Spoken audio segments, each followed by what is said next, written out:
there, my name is Kelly Dale with Off the Beaded Path. Thank you so much for joining me. Today we are going to learn how to make some fun, stretchy, trending bracelets using polymer clay disc beads. So let's go ahead and get started. So these are the bracelets that I'm going to show you how to make today. These are quick. These are simple to make, and these are all the rage right now. I have seen all the way from kids to senior adults wear these bracelets. So you can see here I've just made a random assortment and random pattern of these little beads here. So this is just quick and simple. So we have lots of sizes and colors of these in our online store. These are polymer clay disc beads. The ones I have here are a 6 by 1 millimeter, and the ones I have here are called a 3 by 1 millimeter. And you can see that they come in lots and lots of fun colors. I have seen guys wear these. I have seen girls wear these. So they are really, really fun pieces to use. Now, to make these fun bracelets today, you are going to need a big eye needle. You are going to need some random colors. You could do one solid color, whatever you want to do, of these little polymer clay disc beads. You're going to need some little spacers. Now, in these bracelets, I have used these little gold spacers, and I'm going to be using the little silver ones today, like this. They're kind of like a rondelle. I also used some actual rondelle beads, like Czech glass beads on those, and you can see here I've used a couple of different colors. I'm also going to be using some regular silver round beads today. You're going to need a pair of scissors, and the most important part is you're going to need some stretch cord. You want either a 0.5 millimeter or a 0.6 millimeter in your stretch cord. So let's go ahead and get started. So to get started making these fun little bracelets, you can see that I actually have left my cording on the spool. This helps you not to waste cording. And I will need to thread my big eye needle onto the cord itself. So a big eye needle, if you've never used one before, is a double pointed needle, and it has a hole all the way through the center. So I'm going to take and separate that so that it looks just like this. Now I'm going to slide my cording into that little hole there, and you can see I'm not leaving much of a tail here, and I'm just going to pull that cord to one end. Now, here is a helpful hint, and it's funny, I'm doing this for a video, and of course this happens. I did not have this happen the whole time on my other stack that I made. This big eye needle must be really sharp on this end because it cut cut the cording. So if one side of your big eye needle tends to cut your cording, put it down on the other side like I've done here. So I'm going to mainly be using my thread down on this end rather than this end up here. So when you get your strands, they come with a little bead here on the ends, and this is just so that your beads don't fall off during transport. Now, these are not meant to put a clasp on and wear like they are. They're meant to be restrung. So we take and simply trim off that very end bead there. And now I can start threading beads. So these are really, really easy and fun to make. And I'm going to show you a really fun thing, an easy thing to do to make this quick. Again, there is no rhyme or reason of how you have to do this project. So what I'm actually going to do, I'm just going to come up with a random little design here. I've already put some of these beads on, and now I'm going to throw it on a round bead, a rondelle, and a round bead. Okay, just make me some little spacers right there. Now, I'm going to show you a quick and easy way to thread these beads on. So when you cut the end off, of course, some are going to fall off.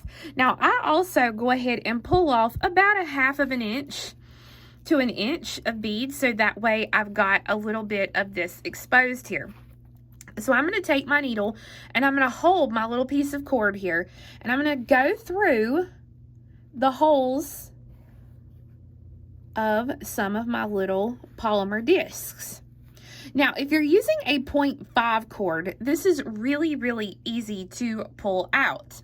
I'm using a 0.6. It's a little bit harder to pull these on.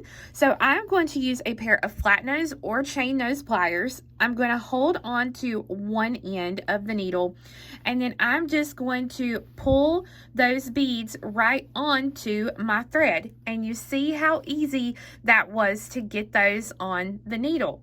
Now, I don't have a whole bunch more that I need to actually get my length. So what you can do is at that point, you can take some of these little extra ones that you had and you can thread those on.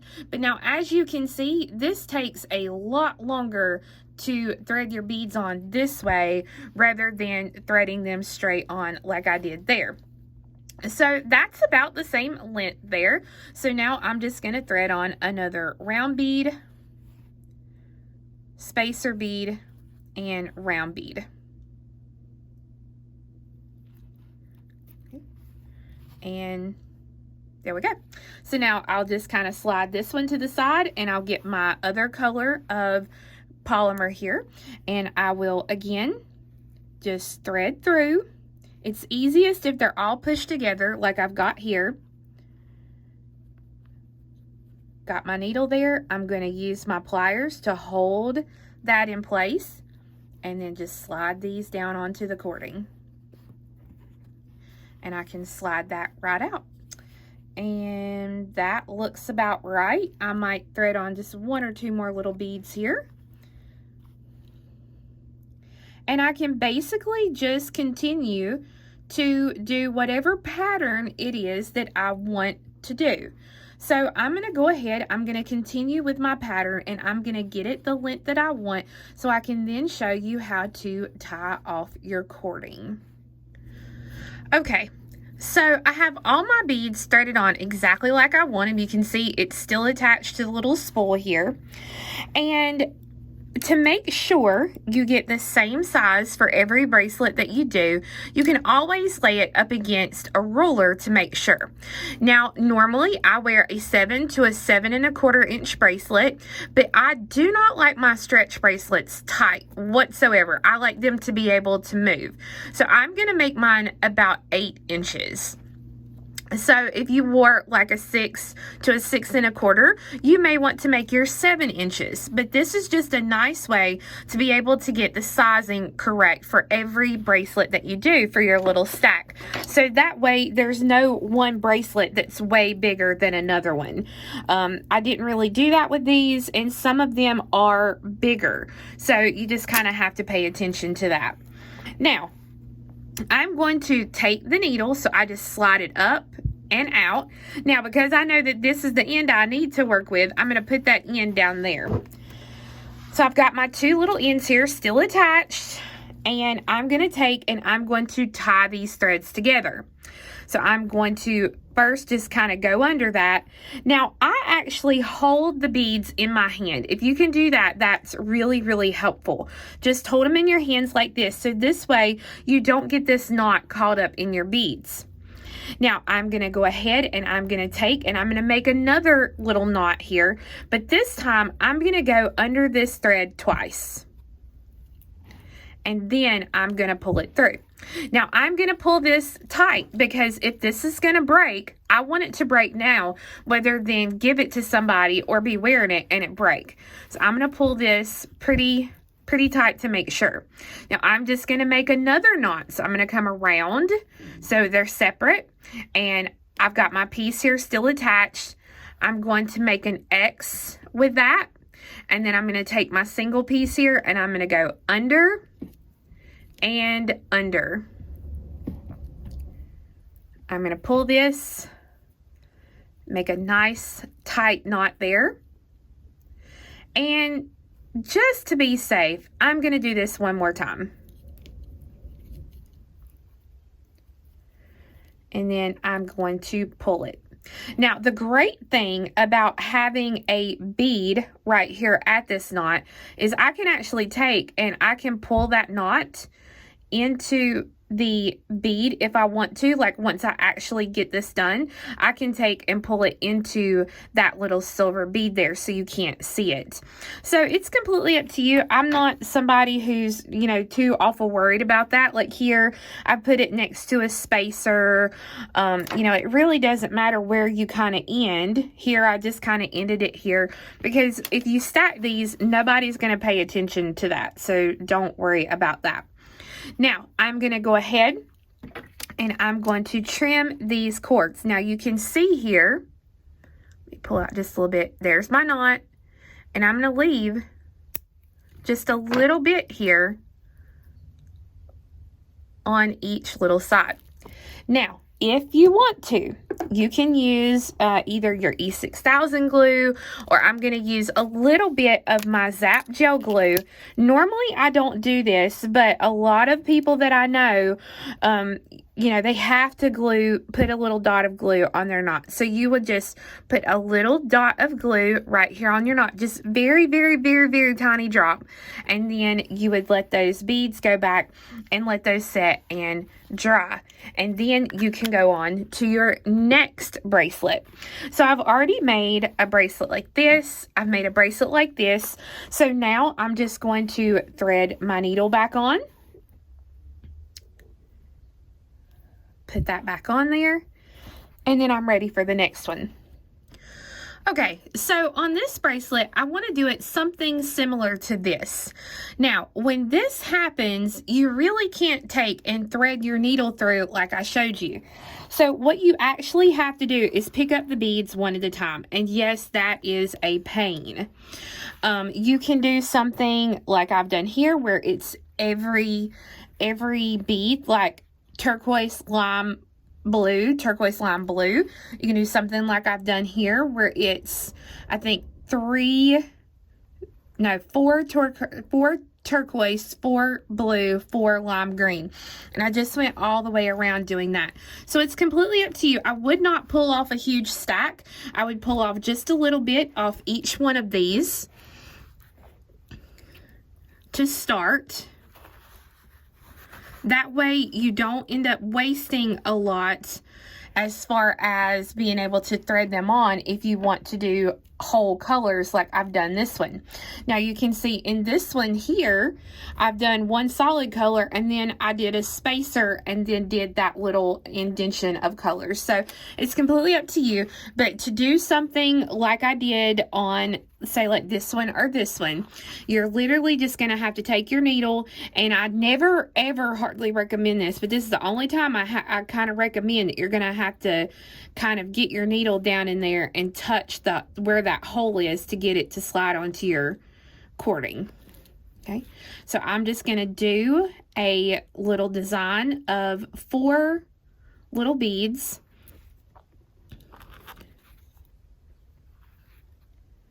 And I'm just going to do a little repetition of that until I get the length that I need.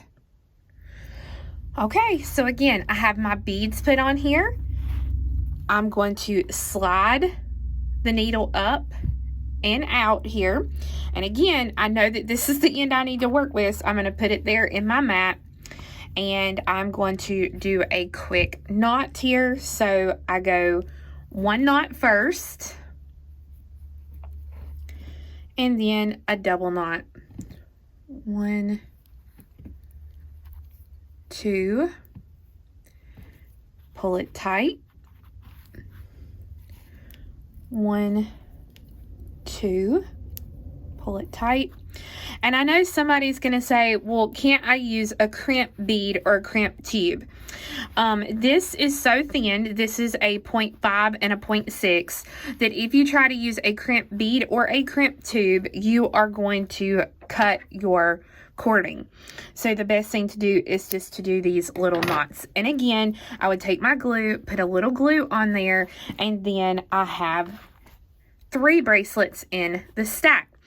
Now, if you get 3 strands here, these are the 3mm 3x1s. If you get 3 strands, your stack will make 3, 4, 5, 6, 7 plus bracelets. I still had beads left over, so you can make 7 plus bracelets out of 3 strands of the 3x1s. Now, during the current video, these strands are only $1.50 a piece, and you're going to get 7 bracelets out of them. So they're really fun and affordable bracelets to make. Now, I wanted you to see bracelets made with the 6mm as well. So you can tell there is quite a bit of difference here in the size that you've got. I picked 3 strands. So far, I have made 1, 2, 3, 4, 5 bracelets. 5 different little bracelets with them. And I have this much left from each strand. So you're probably going to get 6 to 7 bracelets depending on what you do with those bracelets. This one here, I used some matte onyx and put these around, and then these here on the top. I've done just some plain ones. And I wanted to show you a way that if you don't like the knot, what you can do. So depending on whether you're using the small ones or the bigger ones will determine your size crimp cover to use. But this is called a crimp cover here. You can see it is an open half moon or 3/4 moon. And I'm going to use some crimp pliers. And I'm going to situate that crimp tube in the front hole. And I'm going to pull the beads away. And I'm going to slide that knot into the crimp. And then I'm going to press it. And close the crimp. So that now you can actually use this on top as like a centerpiece. Or just have it just like that. So it's completely up to you. So if I want it on the top, you can see it looks like it's part of the design. So it is completely up to you. But you can have just as much fun with the big ones as you can these smaller sets. So guys, I hope you enjoyed learning how to make these quick and easy bracelets. I do have all the beads that you've seen today for sale on my website at offthebeadedpathbeadstore.com. I also have a few sets of kits that have a strand of each of these lime green, turquoise, and light blue beads. Those strands also come with a roll of the stretch cord as well as a little bag of assorted spacers, findings, and rondelles.